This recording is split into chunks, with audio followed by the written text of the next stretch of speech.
The overall aim of ASIS is to foster social innovation in the Alpine space, and we all know that social innovation is hard to define and hard to measure.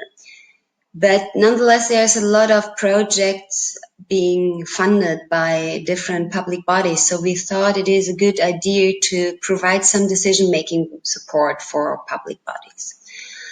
This was the initial idea, and based on that, we developed this simulation model that may help public institutions to decide which project to fund and which project to support.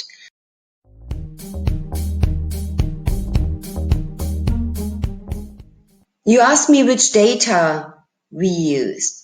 So to decide whether a project will more likely to be successful or not, you need information from the past. So we ask all our partners to provide us with examples for successful social innovation projects.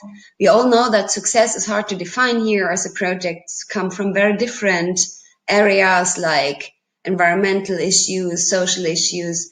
So it took a while to gather all the data, and in the end we ended up with a very large database of projects that are successful in terms of their milestones were reached, and of course their impact on the society in terms of increasing target groups, increasing diversity of target groups, but also the stakeholders involved. So this is the data we gathered, and from that data we draw the information to run several regression models on which factors drive social innovation or which factors make social innovation as the outcome of a project more likely.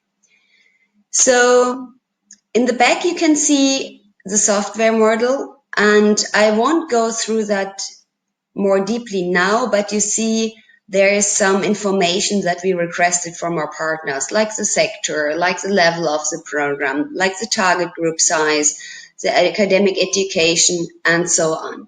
So these are the factors that from our research are most important for a project being successful in the end in terms of delivering social innovation.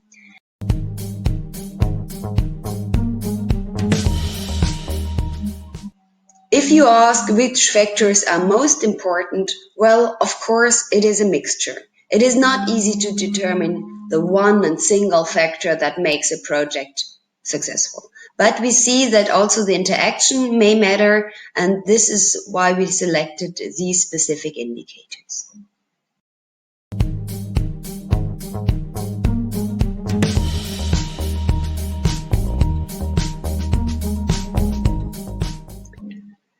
Now you ask, why are these factors critical? And this is surely most difficult to answer. Why are specific factors important? Little research has been done on that, so we cannot come up with a clear answer here. But we see that some of the factors obviously matter, and so we decided, driven by empirics, to work with these factors.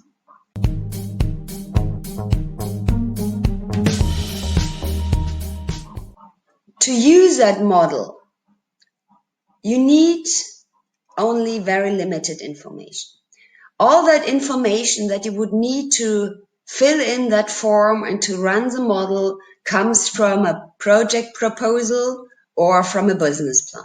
So for each public body, it may be not very hard to gather that information, because usually if there are applications for projects to be funded, no matter if it's on the municipal or on the regional or either the EU level, the application comes with information about the sector, about the level where the program will be active, municipal, regional, national, EU, about the target group size, about the individuals which are involved in the project, the expertise and background of the founder or the person who's running that.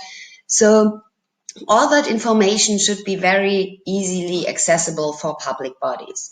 And this is important for us because we want this software, this model being used by public bodies as a decision-making tool. This brings me to the next point. Of course, a model like that can only act as a decision-making support. It is not the only basis for decision-making. Of course, project-specific factors like the specific risk and risk management have to be considered. But also maybe the question if there are specific sectors that from the public body's viewpoint are more important than others. But as it stands now, this model can be used for decision-making support, and we developed it in a way so that it is very easy to use also for people which are not very well trained in using complex software.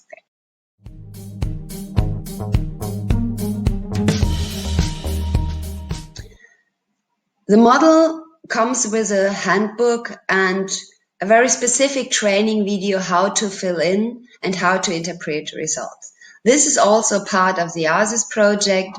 We will provide a training video. We have a handbook in all partner languages so that public officials or those who are responsible to decide which project will be funded or not can use it in their own language, and this will be publicly available on the ASIS website.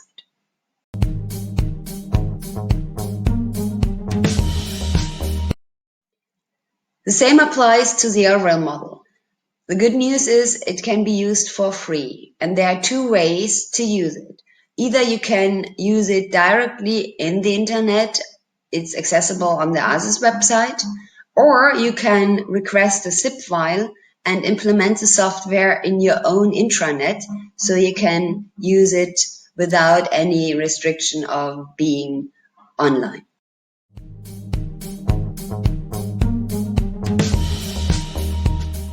So to sum up, the model we developed is data-driven, which means it is filled in with data from successful social innovation projects in the Alpine space. Successful projects are those who survived, those who are reaching their milestones, delivering services of social interest to an increasing target group, to a diverse target group, really improving people's life in the Alpine space. This data-driven model was changed and implemented in a software, and this software provides you with the most important factors that are responsible for making the likelihood higher that a project will succeed in the end. So it provides a decision-making tool for public institutions, public bodies at each level, and together with other factors like risk management plans, this may help the public officials to decide if a specific application, a specific project proposal should be picked and funded or not.